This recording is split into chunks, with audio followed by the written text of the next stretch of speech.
Bom dia. Sejam bem-vindos à teleconferência da Hypera Pharma referente aos resultados do ano de 2020. Estão presentes o Sr. Breno Oliveira, diretor-presidente, e o Sr. Adalmário Couto, diretor executivo financeiro, CFO, e de Relações com Investidores, IRO. Informamos que este evento está sendo gravado e que durante a apresentação da empresa, todos os participantes estarão apenas ouvindo a teleconferência. Em seguida, iniciaremos a sessão de perguntas e respostas para analistas e investidores, quando mais instruções serão fornecidas. Caso alguém necessite de assistência durante a teleconferência, por favor, solicite a ajuda de um operador digitando *0. Gostaríamos de informar que perguntas só poderão ser feitas através do telefone. Caso você esteja conectado pelo webcast, sua pergunta deverá ser enviada diretamente para a equipe de RI pelo e-mail ri@hypera.com.br. O áudio está sendo apresentado simultaneamente na internet, no endereço do site de Relações com Investidores da companhia, www.hypera.com.br/ri. Informamos que algumas informações contidas nesse conference call podem ter projeções ou afirmações sobre expectativas futuras. Tais informações estão sujeitas a riscos conhecidos e desconhecidos e incertezas que podem fazer com que tais expectativas não se concretizem ou sejam substancialmente diferentes do que era esperado. Agora, gostaríamos de passar a palavra ao Sr. Breno Oliveira, que iniciará a apresentação. Por favor, Breno, pode prosseguir.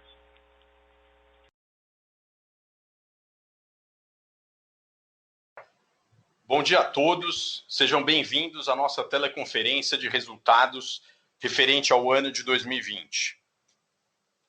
O ano passado foi bastante desafiador para todas as empresas brasileiras por conta da pandemia de Covid-19 e para a Hypera não foi diferente. Intensificamos a nossa disciplina na gestão de custos e despesas ao longo do ano e, com isso, fomos capazes de mitigar os impactos negativos de curto prazo da pandemia.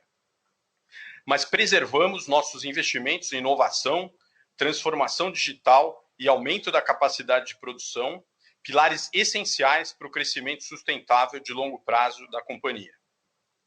Crescemos double digit em sell-out, receita líquida, EBITDA e lucro líquido, o que resultou em uma geração operacional de caixa recorde, com crescimento acima de 40% em 2020.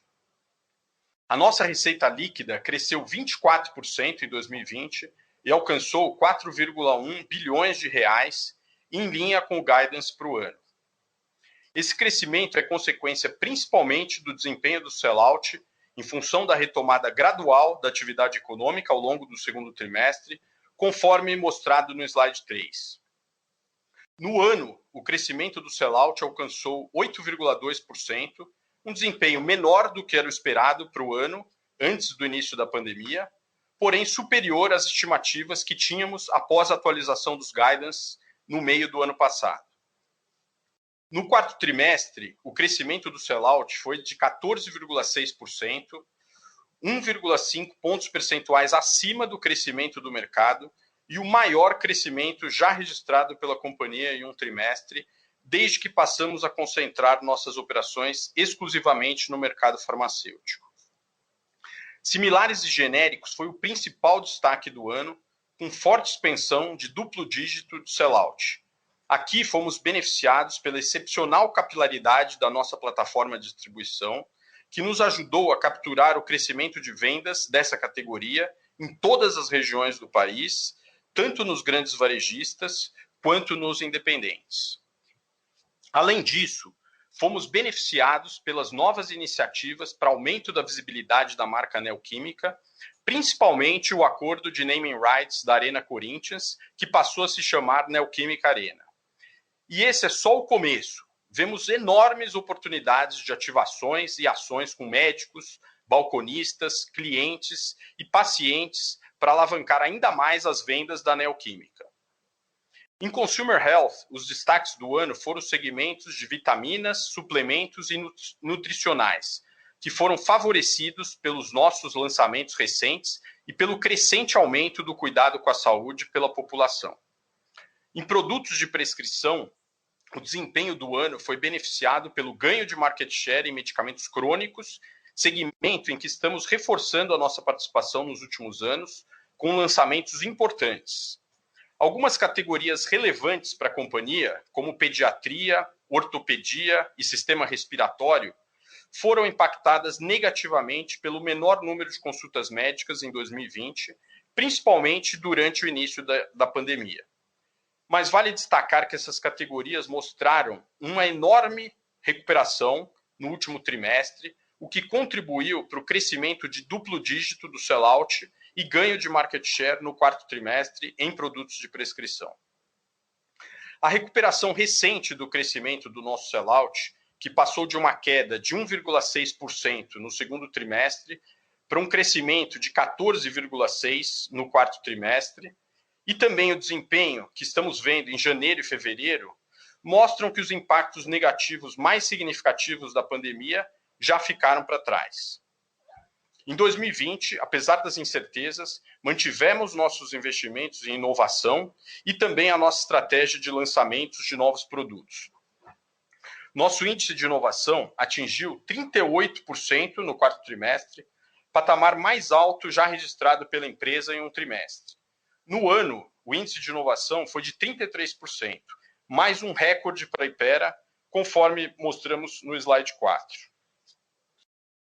Avançamos também nos principais temas que estamos focando em relação à transformação digital, que vou comentar no slide 5.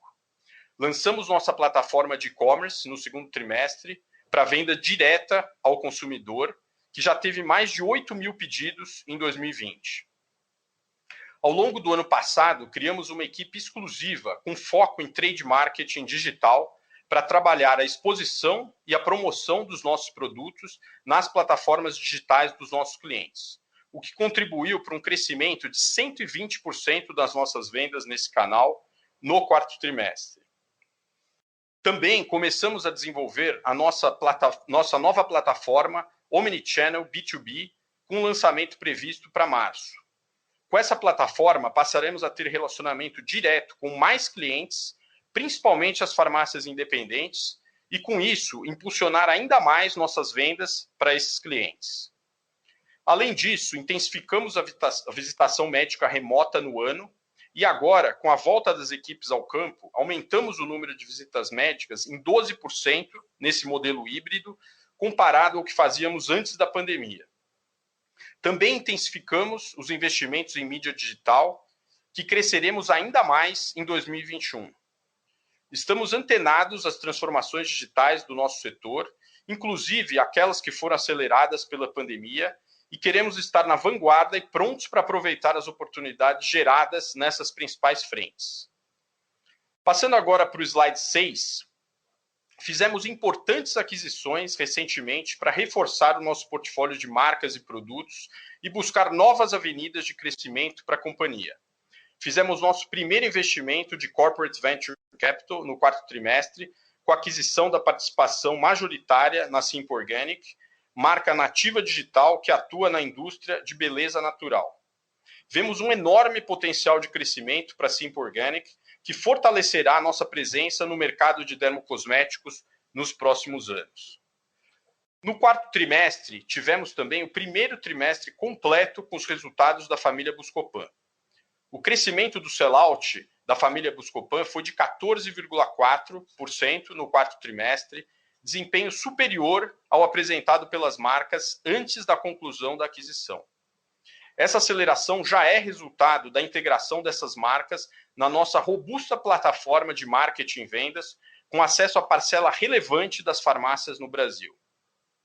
Tivemos também o fechamento da aquisição das marcas da Takeda nesse mês, e já estamos vendendo e fazendo a integração das operações. Fiquei muito bem impressionado com os resultados iniciais e com as pessoas que estamos trazendo para a Hypera.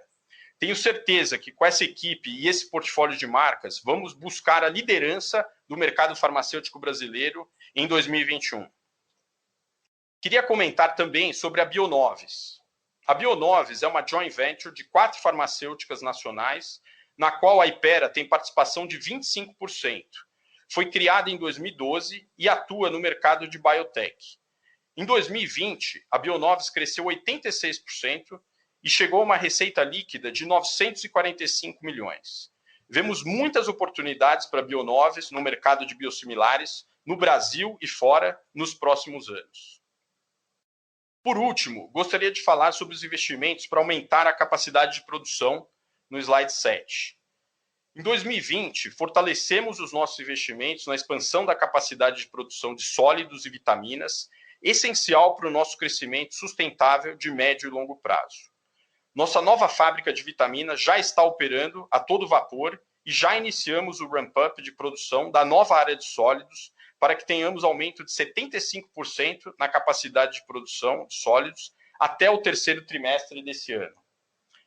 Além disso, passamos a fazer parte do Pacto Global, iniciativa da ONU para encorajar empresas a adotar políticas de responsabilidade social e de sustentabilidade.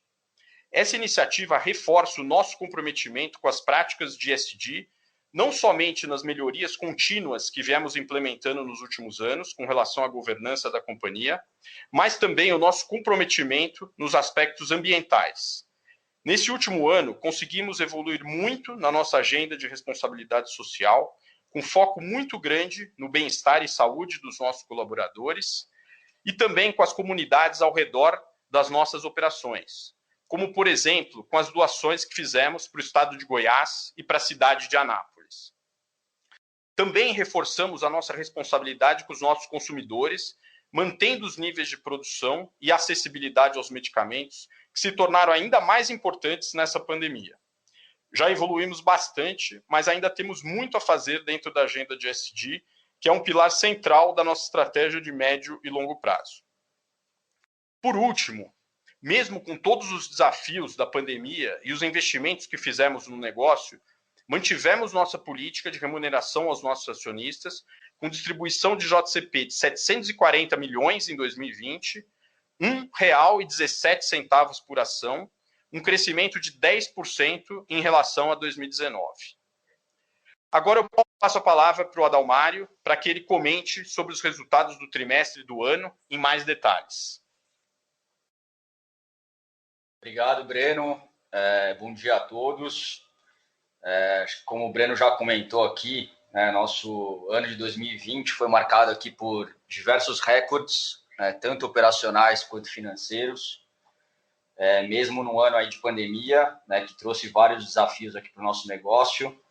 A gente conseguiu aí um forte crescimento da receita líquida do ano, crescendo aí acima de 24%. Conseguimos bater os guidance que a gente tinha também revisado aí ao longo do ano de 2020. A família Buscopan, que a gente integrou aqui no nosso negócio em setembro de 2020, contribuiu já em 100 milhões de reais para a gente atingir esse número. E essa evolução da receita vem muito em consequência com o crescimento que a gente tem de sell-out no período, impulsionado aí principalmente pelo segmento de genéricos e similares, com ganho de market share, medicamentos também crônicos, vitaminas, suplementos e todo o nosso portfólio de nutricionais em Consumer Health. Também, no quarto TRI de 2020, a gente teve um crescimento recorde de sell-out, com todas as unidades de negócio crescendo aqui duplo dígito, contribuiu para a gente crescer uma receita acima de 22%. E quando a gente exclui o Buscopan, para comparar nas mesmas bases, aí no crescimento muito forte de 13%. Sendo que esse crescimento é uma combinação saudável entre volume e preço. Então, mais ou menos 7% desse crescimento veio do reajuste de preço e 6% do aumento de volume. Em 2020, a margem bruta da companhia foi de 64%, um ponto percentual acima de 2019, mesmo com a depreciação cambial, que impactou quase 2 pontos percentuais essa margem bruta. Esse crescimento ele veio principalmente pelo impacto positivo no mix de produtos vendidos em 2020, já que em 2019 a gente fez o ajuste da nossa política comercial com redução das vendas do nosso portfólio de marcas, principalmente OTC e produtos de prescrição. No trimestre, a margem também foi superior ao quarto TRI de 2019. É bom aqui relembrar que, historicamente, né, a nossa margem bruta no quarto trimestre ela é menor do que os períodos anteriores, muito por conta da ociosidade que a gente tem na fábrica nesse período. Esse nível de margem bruta, né, que veio caindo aí ao longo do ano, ele traduz bem, acho que a realidade do curto prazo do nosso negócio, com impacto maior do câmbio dos nossos custos e também o nosso crescimento maior no segmento de similares e genéricos, que tem uma margem bruta menor, mas uma margem EBITDA comparado às outras unidades de negócio. Para 2021, a gente ainda tem um impacto negativo, né, do câmbio, quando a gente compara com 2020, mais uma contribuição positiva das aquisições do Buscopan, das marcas da Takeda, do ajuste de preços e da expansão que estamos fazendo em Anápolis, que deve melhorar o nosso custo marginal. Com relação ao câmbio, a gente já tem boa parte da nossa posição hedgeada ao nível de R$ 5,30, que representa um aumento de 20% quando a gente compara ao câmbio médio que transitou pelo nosso custo em 2020. Também no ano passado, a gente intensificou nosso investimento em P&D no ano, que cresceu aí 44%, totalizando R$ 350 milhões de reais. E também uma parte desse investimento ele vai aqui para o intangível. Uma parte despesada e uma parte vai para o intangível. No quarto trimestre de 2020, a gente contou com o benefício da Lei do Bem de cerca de 28 milhões de reais. Então, dessa forma, a companhia continua investindo no nosso pipeline de inovação e também, ao longo do ano, fizemos um investimento forte para a inclusão de novos fornecedores de matéria-prima, que deve nos dar maior flexibilidade nas negociações futuras e também reduzir o risco de desabastecimento de matéria-prima.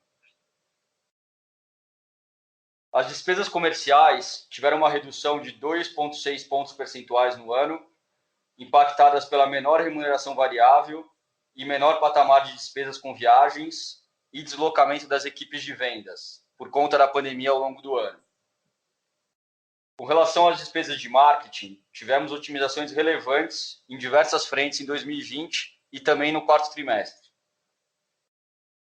As despesas de marketing passaram de 25% da receita líquida em 2019 para cerca de 19% em 2020.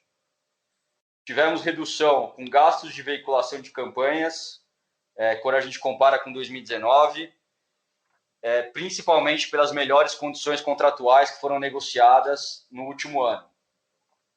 Também tivemos um aumento das visitas médicas e eventos médicos realizados na plataforma remota e nos nossos canais digitais, e também a redução das despesas com viagens, material promocional, eventos e congressos, como também amostras grátis. Para 2021, a gente ainda tem mais eficiências para serem capturadas em marketing, principalmente depois da integração da família Buscopan e das marcas Takeda. Com o aumento da nossa participação da mídia online no nosso mix de investimento de mídia, trazendo maior assertividade, produtividade e conversão. Na parte das despesas gerais e administrativas, a participação sobre a receita líquida reduziu mais de um ponto percentual em 2020, resultado das nossas iniciativas para preservar a rentabilidade das nossas operações, e também com a redução de número de viagens e implementação de home office para as equipes administrativas. As outras receitas operacionais totalizaram quase 44 milhões de reais no quarto TRI e 237 milhões no ano, e foram impactadas positivamente pela contabilização de créditos tributários nesses períodos, como também outros custos relacionados às aquisições e consultorias.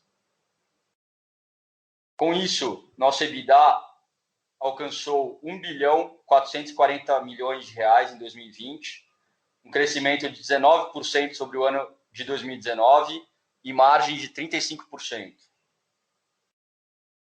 Em resumo, fomos muito disciplinados na gestão das despesas operacionais e, para 2021, a gente deve... No próximo slide, a gente tem o detalhamento do fluxo de caixa, que mostra a forte geração de caixa operacional de quase 1,2 bilhões de reais, o mais alto já registrado pela companhia, com crescimento de 43% quando comparado com 2019. Essa geração de caixa foi mais do que suficiente para a gente cobrir os investimentos de CAPEX, parte do investimento em P&D, que é capitalizado, e também reforçar a nossa política de aumento nominal do retorno de capital aos acionistas na forma de JCP, que aparece em outras. No último ano, tivemos o pagamento da aquisição do Buscopan, de 1,3 bilhões, e do portfólio de dermomedicamentos da Glenmark, de 45 milhões. Desconsiderando as aquisições, o fluxo de caixa livre da companhia teria sido em torno de 550 milhões de reais positivo. A gente finaliza o ano passado com endividamento total de 5,5 bilhões de reais, bastante concentrado no longo prazo, com prazo médio em torno de quase 4 anos e custo médio bastante atrativo.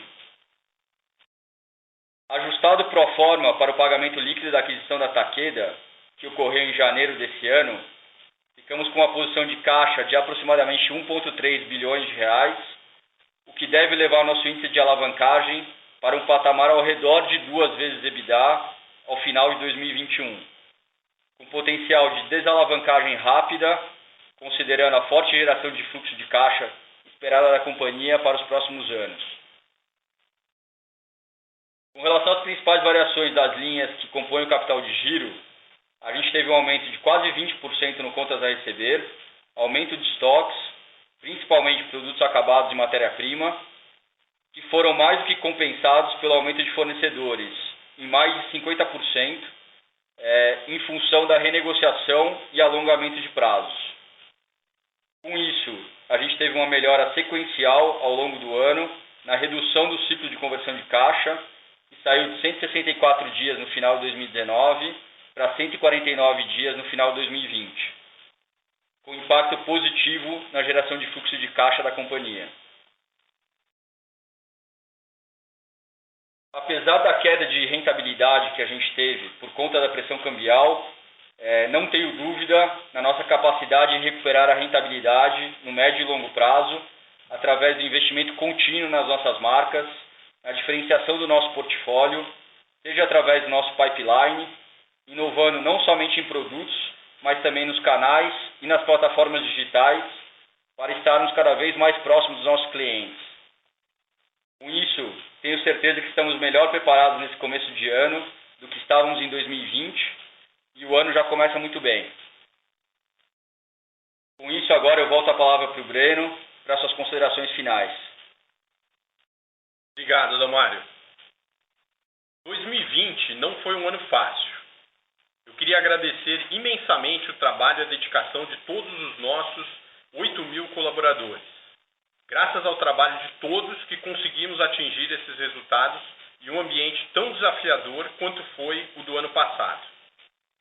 A performance do mercado farmacêutico brasileiro em 2020 só reforça a resiliência e o alto potencial de crescimento desse mercado em função dos sólidos fundamentos de longo prazo, principalmente o acelerado processo de envelhecimento da população que favorece o aumento do consumo de medicamentos. Apesar das incertezas em 2020, não recuamos nos nossos investimentos, principalmente em pesquisa e desenvolvimento e em aumento de capacidade produtiva. E tenho certeza que colheremos os frutos dessa decisão nos próximos anos. O desempenho do sell-out no quarto trimestre e o crescimento de aproximadamente 15% que estamos vendo nesse início de ano, considerando janeiro e fevereiro, nos coloca numa posição bastante favorável para atingir os nossos objetivos para 2021. Neste ano, seguiremos investindo no aumento da nossa capacidade de produção, agora principalmente na fábrica de medicamentos estéreis, que nos trará a oportunidade de crescimento no mercado institucional, no qual temos ainda uma presença bastante tímida. Seguimos acreditando no enorme potencial de crescimento do mercado farmacêutico brasileiro e estamos bastante otimistas com o nosso desempenho para 2021 e para os próximos anos. Obrigado, e agora passamos para a sessão de perguntas e respostas. Iniciaremos agora a sessão de perguntas e respostas para investidores e analistas. Caso haja alguma pergunta, por favor, digitem *1. Se a sua pergunta já tiver sido respondida e quiser se retirar dela, digitem *2. A nossa primeira pergunta vem de Robert Ford, do Bank of America. Por favor, Robert, pode prosseguir.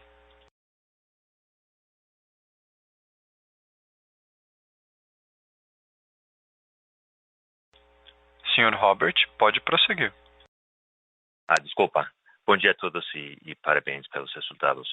Breno, como você está pensando sobre a sustentabilidade de sua venda, especialmente quando se trata de seu negócio de vitaminas e nutrientes após o Covid? E à medida que você integra o Buscopan e o portfólio da Takeda, como você pensa sobre a inovação em torno das Power Brands que adquiriu? Obrigado.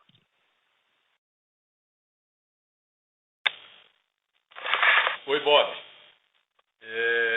Falando sobre a rentabilidade, né, que você perguntou nos mercados aqui de vitaminas, então a gente vê um crescimento bastante acelerado nesse mercado, como eu comentei, toda essa parte de prevenção, né, a população muito mais preocupada com a saúde nesse momento aqui da pandemia. A gente acredita que esse movimento vai continuar no médio prazo e temos, né, esse nosso portfólio tem uma rentabilidade bastante próxima do que a gente tem no restante do portfólio da Hypera, né? Então a gente tem as marcas aqui, basicamente, temos 3 grandes marcas nesse segmento de vitaminas, que é o Addera, que tem margem muito boa, o Vitasay também. Estamos investindo em marketing, mas a margem bruta do negócio é muito boa. E a vitamina Neoquímica, que a gente relançou agora recentemente, agora no início do ano, dando mais destaque para a marca Neoquímica. E a gente vê um potencial enorme nesses segmentos, com uma rentabilidade bastante próxima do que a gente tem no restante do portfólio. E a segunda pergunta, Bob, era com relação ao Buscopan e Takeda.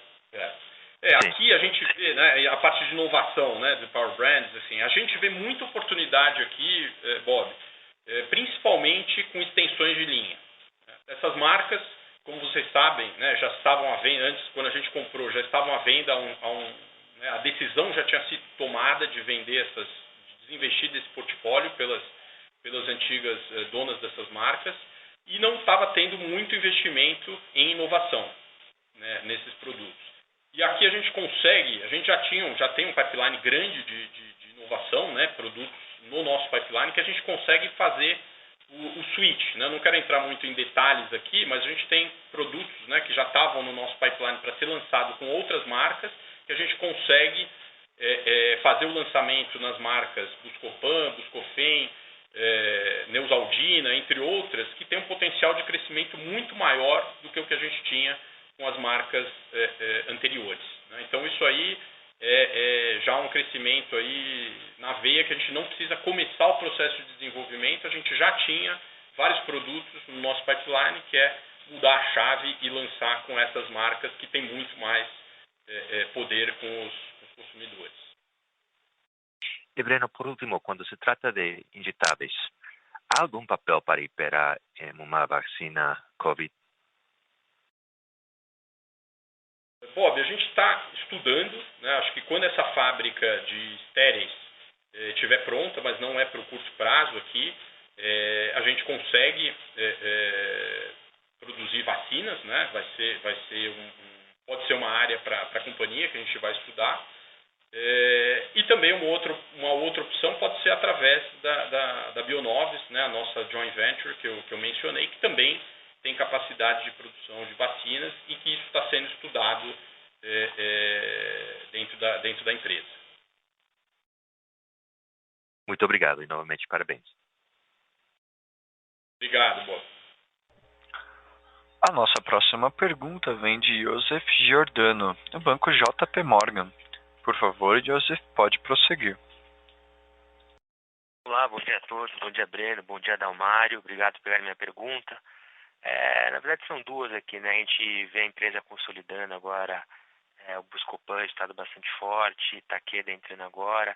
Eu queria pegar a cabeça de vocês, do como vocês têm visto o mercado e oportunidades de mais aquisições, né? De ver as grandes farmacêuticas focando cada vez mais em produtos de mais alta complexidade, então talvez a gente ainda tenha alguns portfólios que possam vir a mercado. Eu queria entender como é que vocês estão olhando para essas oportunidades, até tendo em vista talvez uma potencial atividade de ECM no setor um pouquinho mais forte, né? E o segundo ponto, vocês comentam bastante de Bionovis, né? Já está quase R$1 bilhão de receita. Eu queria entender se não faz sentido hoje, talvez a Hypera começar a entrar mais diretamente nesse segmento, principalmente tendo em vista um volume bastante grande de queda de patentes no segmento de especialidades biológicos nos próximos anos. Obrigado.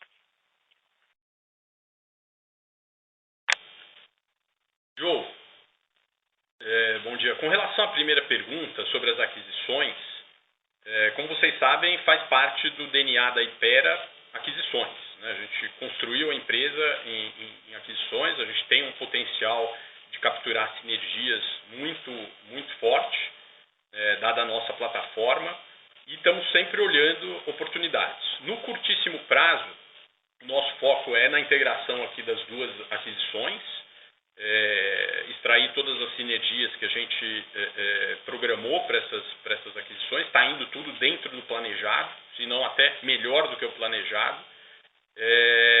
E o nosso foco inicial é manter essa alavancagem, né, reduzir um pouco a alavancagem no curto prazo, mas estamos atentos às oportunidades. A gente vê novas oportunidades, né, assim como a Takeda e o Buscopan, né, foram aquisições de multinacionais, né, focando no seu core business e deixando oportunidades. A gente vê outras oportunidades também aqui no mercado brasileiro que a gente está de olho e se for, né, se fizer sentido do ponto de vista estratégico para a companhia, a gente vai seguir nessa frente também. Não está descartado novas aquisições no médio prazo para a Hypera. Com relação à pergunta da Bionovis, do mercado de biosimilares, as empresas, né, nós e os nossos sócios aqui na Bionovis, a gente tem um acordo de acionistas em que todas essas oportunidades, né, de biosimilares são destinadas a Bionovis. Então ali o foco, né, de todas as empresas é concentrar essas oportunidades dentro da Bionovis. Então a gente não tem planos, né, de entrar nesse mercado diretamente através da Hypera, mas sim buscar essas oportunidades através da Bionovis. Obrigado, Breno. A nossa próxima pergunta vem de Gustavo Oliveira, do UBS. Por favor, Gustavo, pode prosseguir. Bom dia, Breno, Dalmário. Eu tenho 3 perguntas. A primeira, em relação aos antigripais, que foram bastante afetados aí no ano passado, principalmente no segundo trimestre, um pouco no terceiro, em virtude da pandemia, né, que a gente teve redução aí de mobilidade. A situação ainda está pior do que no ano passado, apesar da mobilidade tá um pouco melhor.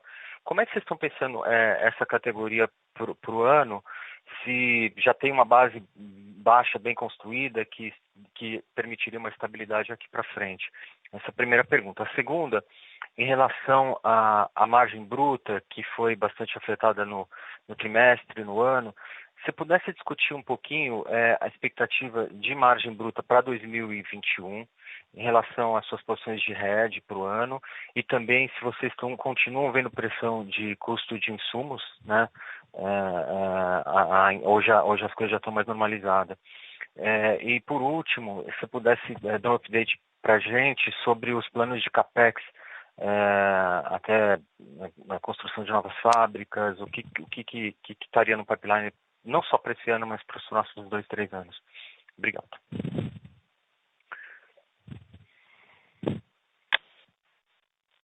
Gustavo, Eu vou responder aqui a primeira dos antigripais, daí eu passo para o Adalmario falar da margem bruta e depois eu falo do CAPEX. Os antigripais, a gente viu no quarto TRI já sofreu muito, principalmente no segundo trimestre, que é o trimestre mais relevante para a venda de antigripais, que é o início do inverno. E depois foi no terceiro TRI ainda sofreu, no quarto TRI a gente já viu o mercado bem estabilizado. No mês de janeiro até foi relativamente boa a performance dos antigripais, mas para a temporada de inverno, agora no segundo TRI, a gente está trabalhando com uma premissa de que o mercado melhora, à medida que as pessoas estão circulando mais, volta às aulas parcialmente, mas não ainda nos patamares normalizados, ainda uma venda menor de antigripais com relação, por exemplo, antes da pandemia, em 2019. Essa é a nossa premissa aqui, com a qual a gente está trabalhando. Se por acaso for melhor, a gente também tem estoque, estamos produzindo, e se a demanda for maior, temos condições de atender essa demanda, mas no orçamento ainda estamos trabalhando com um cenário intermediário. Agora eu vou passar para o Adalmario aqui falar sobre a margem bruta. Gustavo, obrigado. Como você sabe, a gente não tem um guidance aqui para a margem bruta, então a gente não fornece esse guidance, mas com certeza a gente está trabalhando aqui internamente para que ela seja esse ano superior ao que ela foi em 2020. Mas, como você sabe, tem diversos fatores aqui que impactam essa margem bruta. Acho que o principal deles é realmente o câmbio. Então, a gente, esse ano aqui, a gente já no início do ano, desde o final do ano passado, mas mais no início desse ano, a gente já decidiu hedgear boa parte da nossa exposição para o ano. Então, a gente tem um hedge aí em torno da casa de 5,30. Mas esse nível é bastante superior ao nível médio que a gente teve em 2020, que estava por volta aí de 4,50, 4,45, 4,50. Tem outros fatores que vão impactar positivamente nessa margem aí ao longo do ano. Tem a questão aí do reajuste de preços a partir de abril, que provavelmente deve ficar entre mid to high single digits. Tem a parte do nosso portfólio que também já tem preços liberados, que aí a gente tem que entender como vai ser o comportamento da concorrência para ver quanto que a gente vai conseguir repassar desse aumento de preço. Tem também o mix, que deve continuar ainda um mix maior, mais favorável a genéricos, à medida que essa é uma categoria que cresce acima do crescimento de mercado e também é uma categoria que a gente vem ganhando market share com uma maior disponibilidade de produtos aí desde o final do ano passado. E acho que além disso daqui também tem toda a parte da integração do Buscopan e da Takeda, que contribui positivamente para esse ganho de margem bruta aí ao longo do ano. Mas ela não deve, dado esse impacto de câmbio que a gente tem e o maior mix de genéricos, ela não deve ser muito superior ao que foi em 2020. Tá? Mas eu acho que aqui só vale a pena reforçar algo que a gente sempre fala aí nas conversas com você, com os demais analistas, é que o que a gente foca bastante aqui é na margem EBITDA. Que na margem EBITDA tem muita coisa aqui das despesas que está no nosso controle. E quando a gente olha entre as unidades de negócio que a gente tem, a margem EBITDA delas são muito similares. Então, um negócio de genérico e similares que tem uma margem bruta inferior às demais unidades, quando a gente olha na margem EBITDA, elas são muito próximas, dado que você não tem investimentos adicionais de marketing nessa categoria. Então, no final do dia, o que a gente vai procurar aqui esse ano é manter esse controle de despesas, tentar otimizar ao máximo aqui a infraestrutura que a gente tem da companhia, dos investimentos de marketing, de mídia, para ter uma margem EBITDA superior ao que a gente teve em 2020 e com uma forte geração de caixa. Que também esse, no final do dia, é o que a gente acompanha bastante e é onde a gente tem aí bastante poder de influência. Só Obrigado, complementando a resposta do Adalmário, né, a gente vê esse nível de margem bruta aqui em torno de mid-60s aqui, gostam de falar, bem condizente com uma margem EBITDA aqui também do mid-30s, né? Como o Adalmário comentou, assim, apesar de todos esses desafios da margem bruta, nos últimos anos a gente também viu muita oportunidade de otimização dos gastos de marketing, principalmente mídia, que é a nossa principal linha.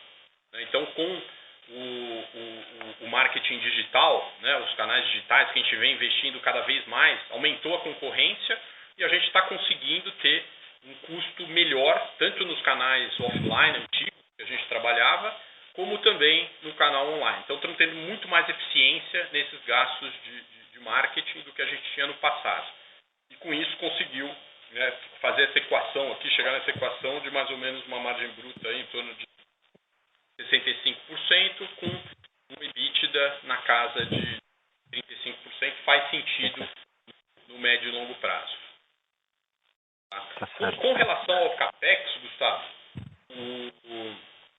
a gente deve ter ainda, né, um investimento relevante nesse ano. A gente não dá guidance aqui de CAPEX, mas no ano passado foi na casa de 450 milhões. Esse ano deve ser ainda maior o CAPEX, mas que vai ser o pico de investimento da empresa, né, que a gente ainda está finalizando esses, né, trazendo equipamentos para essas expansões que a gente fez, né, de vitaminas e sólidos.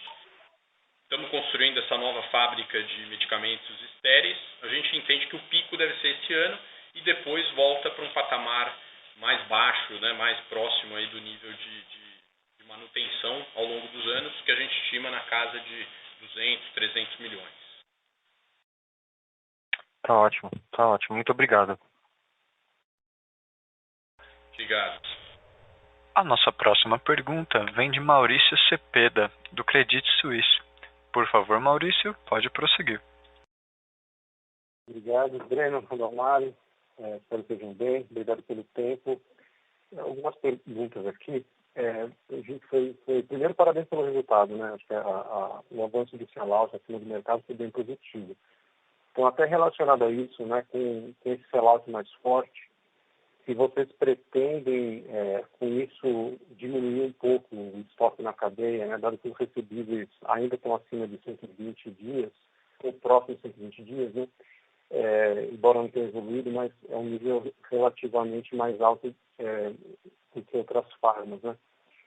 E a segunda pergunta, se não é o caso, agora que vocês tiveram essa boa experiência durante a Covid de redução de despesas promocionais, se não é o caso de repensar esse direcionamento de mídia tradicional para trade mesmo, né? Mesmo já que vocês têm uma força nos genéricos e similares, e inclusive estender essa força no ponto de venda que vocês têm para os OTCs tradicionais. E a terceira pergunta se vocês pretendem aumentar um pouco o nível de disclosure, de volume, de sell-out, inclusive dos descontos em cima dos preços fábrica. Na verdade, que é uma informação que o seu competidor ele teria de qualquer forma, né, via iTunes, via close-up. Muito obrigado.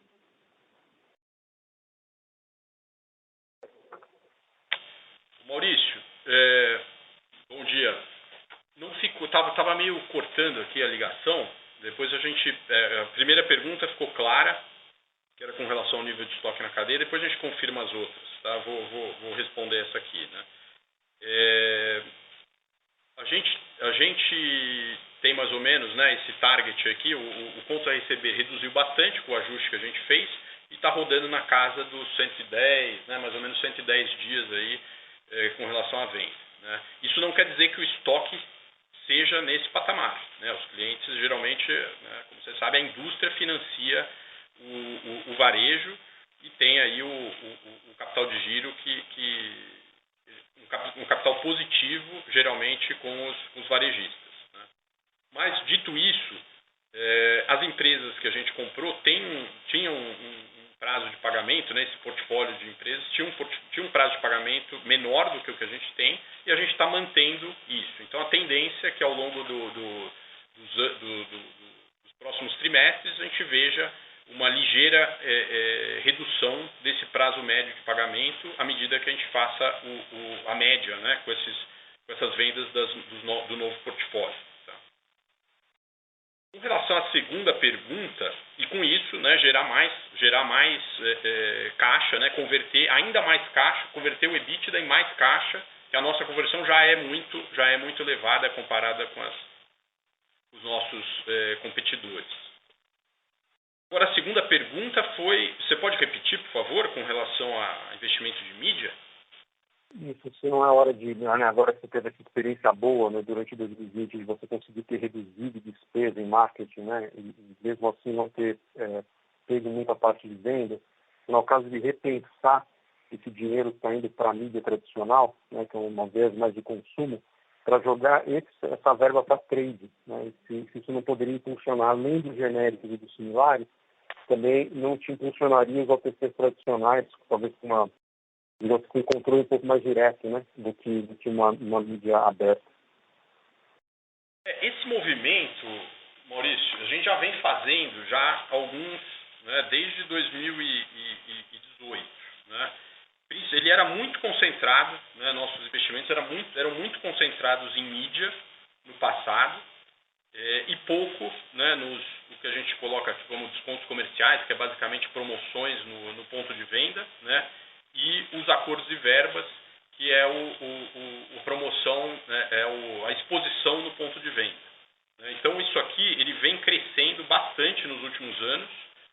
A maior desconto comercial, a gente sendo mais ativo em promoções no ponto de venda e na exposição, ponta de gôndola e outros espaços, né, checkout e tudo, a gente tem sido muito mais ativo e direcionando melhor esses recursos de marketing, né, calibrando melhor, balanceando melhor entre mídia, descontos e o trade marketing.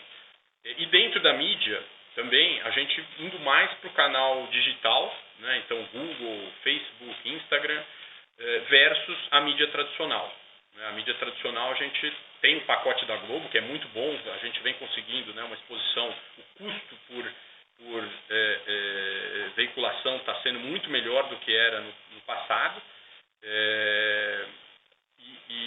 mas a gente tem migrado os recursos mais para o digital, e essa tendência, como eu falei na minha fala aqui, a gente vai continuar em 2021. E sobre a questão das aberturas de dados, a terceira pergunta, se vocês pretendem abrir volume, sellout, desconto do preço fábrica, coisas que tem na IQV e que seus competidores têm, se vocês pretendem abrir isso também para os investidores. Volume, preço, a gente costuma falar, né, aqui a abertura, o Adalmario falou aqui no quarto tri quanto que foi volume, quanto que foi preço. A gente fala mais aqui do sell-in, né? Preço fábrica, assim, podemos pensar aqui e avaliar se vale a pena, mas não tem muita variação, né, nos nossos números aqui. Isso não varia muito de trimestre para trimestre, mas podemos avaliar. Não vemos muita importância aqui, mas podemos conversar aqui offline, aqui, entender um pouquinho melhor aí o que seria a vantagem dessa divulgação. Legal. Não, obrigado, Breno. Obrigado, Amaro. Obrigado. A nossa próxima pergunta vem de Tobias Stingelin, do Citibank. Por favor, Tobias, pode prosseguir. Bom dia, Breno, Adalmario. Uma pergunta, por que quer dizer, vocês inovaram no mercado nos últimos 2 anos, se não me engano, dando guidance até o lucro especificamente. Por que esse ano vocês resolveram não dar guidance? O que está mais menos claro para vocês ainda? É a pandemia, é a integração, é M&A? E a segunda pergunta tem a ver com a parte de... Ano passado vocês tiveram muito benefício, acho, nessa parte de marketing também, de promoção, em função da pandemia, viagem. Como é que vocês enxergam isso daqui para frente? Óbvio que deve estar na estimativa de margem de vocês ainda, mas como vocês tiveram savings relevantes no ano passado, como é que vocês enxergam isso ao longo do ano de 2021? Obrigado de novo, bom dia. Tobias, não, com relação ao guidance, a gente vai passar os guidances no Hype Day, que vai ser agora no dia 12, né? E, então a ideia é passar os guidances aí no Hype Day. Tá? Então não é que a gente parou de passar, mas vamos passar daqui 2 semanas. Tá? Com relação às despesas, né, principalmente aí de viagens, e a gente vê provavelmente vai subir, né, em 2021, principalmente mais ali mais para o segundo semestre, mas vão ser gastos, né, a gente tem economias aí que vão ser perpetuadas para frente, né, principalmente de viagens internas dentro da companhia, né, então essa reuniões virtuais têm funcionado muito bem aqui, como, né, em outras empresas, em outros segmentos. Então deve ter uma redução aí permanente de gastos com viagem. Também essa questão com os médicos, né, os gastos de eventos médicos, acho que vai ter muito mais eventos online, que a gente vai participar e tem um custo mais baixo para a companhia. Isso também deve se perpetuar. Como eu comentei na minha fala aqui, também a gente vê uma melhora da produtividade da equipe dos representantes médicos à medida que a gente vai para esse modelo híbrido. A gente voltou para o campo, né? Os nossos representantes voltaram para o campo, mas a gente está trabalhando nesse modelo híbrido em que mais ou menos aí 10, 15% das visitas estão sendo de maneira remota. E com isso estamos ganhando produtividade. Né? Assim, a gente está num patamar agora de visitação médica maior do que o que a gente tinha antes, com um custo ligeiramente menor do que o que a gente tinha antes. Então, esses ganhos a gente acredita que vieram para ficar. E acho só complementando aí, Tobias, o ganho de escala e sinergia que a gente também vai ter esse ano, né, com as aquisições, que vão contribuir aí, né, já nesse trimestre, no primeiro trimestre, a gente já vai ter 2 meses aí da Takeda, mas no segundo trimestre a gente vai ter aí completo, né, a integração da Takeda e o Buscopan, o que também gera bastante sinergia aí, não só na parte fiscal, mas também a parte do OPEX aqui também, que a gente consegue, né, com os nossos contratos que a gente tem aqui de mídia, com a nossa equipe de visitação, de merchan, de trade, conseguir uma exposição muito melhor dessas marcas, né, e alavancando as vendas aí desse portfólio. Perfeito, obrigado, Breno Adalmario. Última pergunta, desculpa se vocês falaram alguma coisa no começo do call, talvez eu não tenha escutado. Vocês têm algum update para fazer com relação à discussão com a leniência, quer dizer, em que passo que está, o que a gente poderia esperar, como é que essa questão está evoluindo? Obrigado, João, bom dia. Tobias, a gente não tem muita novidade sobre esse tema aqui dos desdobramentos das investigações do Comitê Independente, mas, assim, saiba que, né, o que a gente pode falar é que a gente está fazendo tudo ao alcance da companhia para, né, resolver essa situação de maneira final, né, o mais rápido possível. É isso que a gente pode falar. Estamos trabalhando nisso, né, no que depender da empresa, a gente quer tirar isso da frente o mais rápido possível, mas infelizmente não temos um timing aqui para compartilhar com vocês agora. Perfeito, está ótimo de novo. Obrigado, Breno Adalmario. Obrigado, Tobias. A nossa próxima pergunta vem de Felipe Reboredo, Banco Safra. Por favor, Felipe, pode prosseguir. Bom dia a todos, obrigado pela oportunidade de fazer pergunta. Só uma questão rápida aqui, acho que ficou super claro aí em relação a Buscopan e Takeda. Eu só queria saber como é que vocês estão vendo, eu sei que vocês ainda vão divulgar aí o guidance para 2021, eu só queria saber um pouco como que vocês estão vendo o crescimento para 2021. Vocês acham que vai ser impulsionado mais pelas novas aquisições, o orgânico a gente pode esperar mais ou menos um crescimento mais próximo a 2019, em termos de sell-out anualizado? Era só isso mesmo. Obrigado. Felipe, como eu comentei aqui, a gente, né, viu o crescimento aqui do quarto TRI nessa casa de 15%. Os primeiros 2 meses do ano também nesse patamar. E a gente tem aqui como target, né, assim, no nosso orçamento, que está implícito aqui no orçamento, é um crescimento nessa faixa aí, nas mesmas bases de comparação, né, incluindo também o histórico das aquisições, né, para o portfólio novo agora, o portfólio completo como um todo, é esse patamar que a gente tem aqui, que a gente vem trabalhando, né, a gente acha bastante factível esse crescimento, visto que o nosso portfólio sofreu muito no ano passado. Então, com a retomada das atividades, se a gente não tiver nenhuma surpresa, né, uma terceira onda e que a vacinação continue como tem acontecido aqui, a gente acredita que o segundo TRI, que a gente teve uma queda de 1,5% no ano passado, a gente vai compensar bastante esse desempenho, né, agora no segundo TRI de 2021. Então, trabalhamos aqui nesse patamar aí de torno de 15%, acho que é um bom patamar aqui para o crescimento do sellout nas mesmas bases de comparação para 2021, dado o cenário atual. Perfeito, super claro, obrigado.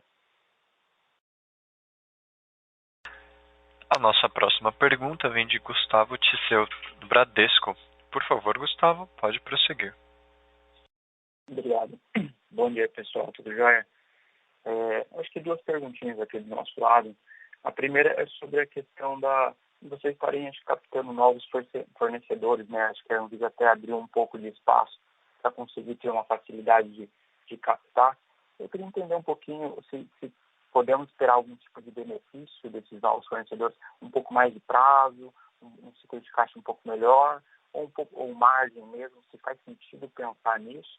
E uma segunda pergunta acho que já chegaram a abordar isso, essa questão, só explorar um pouquinho mais sobre produtos complexos, né?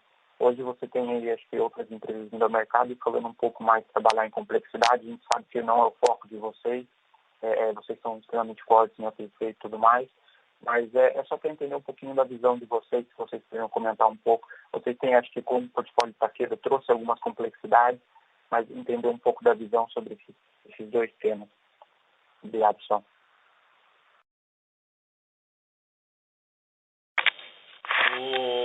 Não, respondendo aqui a primeira pergunta aqui da inclusão de novos fornecedores, eu acho que o principal ponto aqui é realmente reduzir o risco de falta de matéria-prima. Então, no nosso segmento farmacêutico aqui, para incluir um novo fornecedor é quase um novo desenvolvimento de produto, né? Então é bastante complexo nesse sentido. Tem vários testes, vários protocolos aqui que a gente tem que seguir.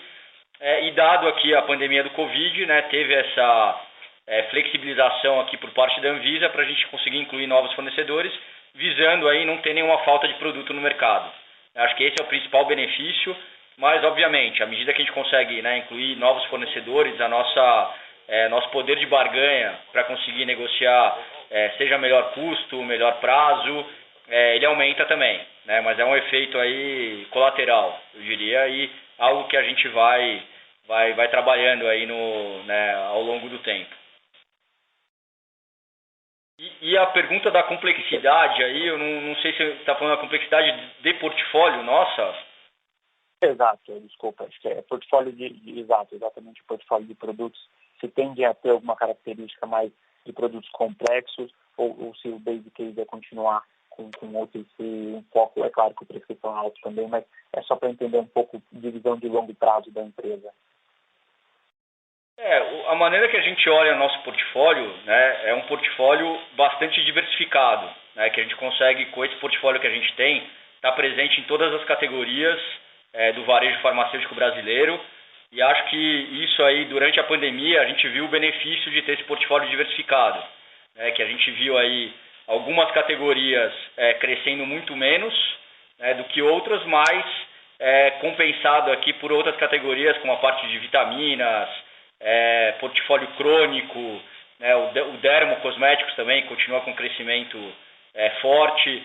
Então, acho que essa presença relevante que a gente tem em todas as categorias, no final do dia se prova aí como um benefício, muito mais um benefício do que um problema para ter, né? Então, a gente vai procurar continuar intensificando a nossa presença nessas categorias onde já é muito forte e entrando em outras categorias que a gente considera interessante, com crescimento interessante, margens interessantes aí no médio e longo prazo. Acho que essa é a estratégia aí da companhia. E quando a gente fala de inovação aqui, acho que é sempre importante lembrar que o nosso principal foco é inovação incremental. A gente não está investindo aqui no nosso pipeline para desenvolver novas moléculas, mas sim trazer muitas moléculas que já estão presentes fora do Brasil e que nenhuma outra empresa trouxe para cá, ou então novas formas farmacêuticas, novas combinações de moléculas já existentes. E aproveitando da força das nossas marcas para introduzir esses conceitos novos, e sempre que a gente lança uma extensão de linha nas nossas marcas que já são muito fortes, ele performa muito melhor do que seria se a gente criasse uma nova marca do zero. Então acho que esse continua sendo o nosso foco. Perfeito, pessoal, perfeito. Obrigado pelas respostas e parabéns pelo resultado. Obrigado, Salvo. Lembrando que para realizar uma pergunta basta digitar *1. Encerramos neste momento a nossa sessão de perguntas e respostas. Gostaria de passar a palavra ao Sr. Breno Oliveira para as considerações finais. Por favor, Breno, pode prosseguir.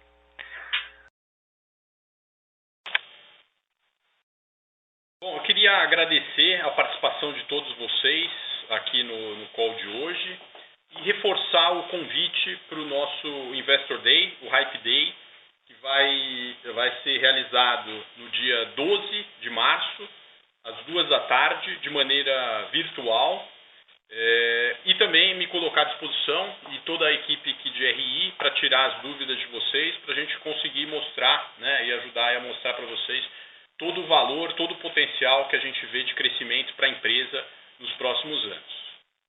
Obrigado e bom dia a todos. A teleconferência da Hypera está encerrada. Agradecemos a todos pela participação. Tenham um bom dia. Podem se desconectar agora.